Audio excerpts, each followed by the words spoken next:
नमस्कार दोस्तों, आज मैं आपको आश्विन कृष्ण गणेश चतुर्थी व्रत की कथा सुनाने जा रही हूँ। प्रेम से बोले गणेश भगवान की जय हो। युधिष्ठिर ने पूछा, हे कृष्ण जी, मैंने सुना है कि आश्विन कृष्ण चतुर्थी को संकटा चतुर्थी कहते हैं। उस दिन किस भांति गणेश जी की पूजा करनी चाहिए? हे जगदीश्वर, आप कृपा करके मुझे विस्तार पूर्वक कहिए। श्री कृष्ण जी कहने लगे, प्राचीन काल में यही प्रश्न पार्वती जी ने गणेश जी से किया था कि हे देव, कुवार मास में किस प्रकार गणेश जी की पूजा की जाती है, उसके करने का क्या फल होता है, मेरी जानने की इच्छा है। यह सुनकर हंसते हुए गणेश जी ने कहा कि हे शैलपुत्री, सिद्धि की कामना रखने वाले व्यक्ति को चाहिए कि आश्विन मास में कृष्ण नामक गणेश की पूजा पूर्वोक्त विधि से करें। इस दिन भोजन न करें तथा क्रोध, पाखंड, लोभ आदि का परित्याग कर गणेश जी के स्वरूप का ध्यान करते हुए पूजन करें।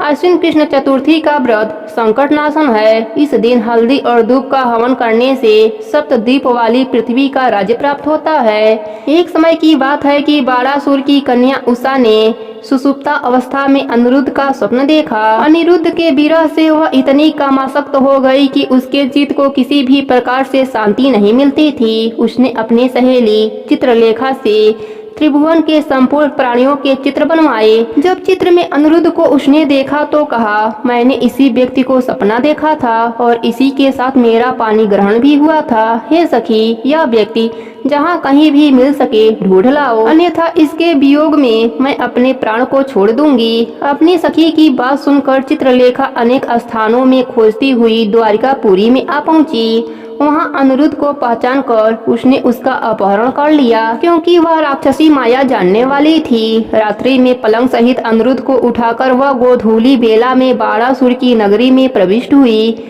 इधर प्रद्युम्न को पुत्र शोक के कारण असाध्य रोग से ग्रसित होना पड़ा। अपने पुत्र प्रद्युम्न एवं पौत्र अनिरुद्ध की घटना से श्री कृष्ण जी भी विह्वल हो उठे। रुक्मणी भी पौत्र के दुख से दुखी होकर बिलखने लगी। पतिव्रता रुक्मणी खिन्न मन से कृष्ण जी से कहने लगी कि हे नाथ, हमारे प्रिय पौत्र का किसने हरण कर लिया, अन्यथा वह अपनी इच्छा से ही कहीं चला गया है। मैं आपके सामने शोकाकुल हो अपने प्राण को छोड़ दूंगी। रुक्मणी की ऐसी बात सुनकर श्री कृष्ण जी यादवों की सभा में उपस्थित हुए। वहां उन्होंने परम तेजस्वी लोमस मुनि के दर्शन किए। उन्हें प्रणाम कर श्री कृष्ण ने सारी घटना उन्हें सुनाई। श्री कृष्ण जी ने लोमस ऋषि से पूछा कि मुनिवर, हमारे पौत्र को कौन ले गया? वह कहीं स्वयं तो नहीं चला गया है? हमारे बुद्धिमान पौत्र का किसने अपहरण कर लिया है? यह बात मैं नहीं जानता हूँ। उसकी माता पुत्र वियोग के कारण बहुत दुखी है। कृष्ण की बात सुनकर लोमस मुनि ने कहा, हे कृष्ण जी, बाणासुर की कन्या उषा की सहेली चित्रलेखा ने आपके पौत्र का हरण किया है और उसे बाणासुर के महल में छिपा कर रखा है। यह बात नारद जी ने बताई है। आप आश्विन मास के कृष्ण चतुर्थी संकटा का अनुष्ठान कीजिए। इस व्रत के करने से आपका पौत्र अवश्य ही आ जाएगा। ऐसा कहकर मुनिवर वन में चले गए। उन्होंने संकटा व्रत करने का उपदेश दिया। श्री कृष्ण जी ने लोमस ऋषि के कथना अनुसार व्रत किया। हे देवी, इस व्रत के प्रभाव से उन्होंने अपने शत्रु बाणासुर को पराजित कर दिया। यद्यपि उस भीषण युद्ध में मेरे पिता शिवजी ने बाणासुर की बड़ी रक्षा की, फिर भी वह परास्त हो गया।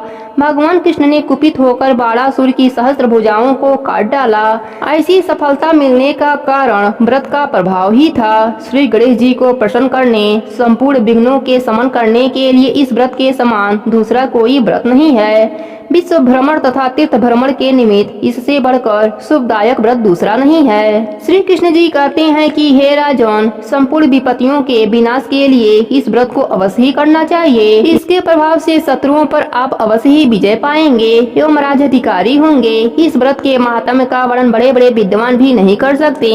हे कुंती पुत्र, मैंने इसका स्वयं अनुभव किया है। यह मैं आपसे सत्य कह रहा हूँ। प्रेम से बोलिए गणेश भगवान की जय हो। गौरा माता की जय हो।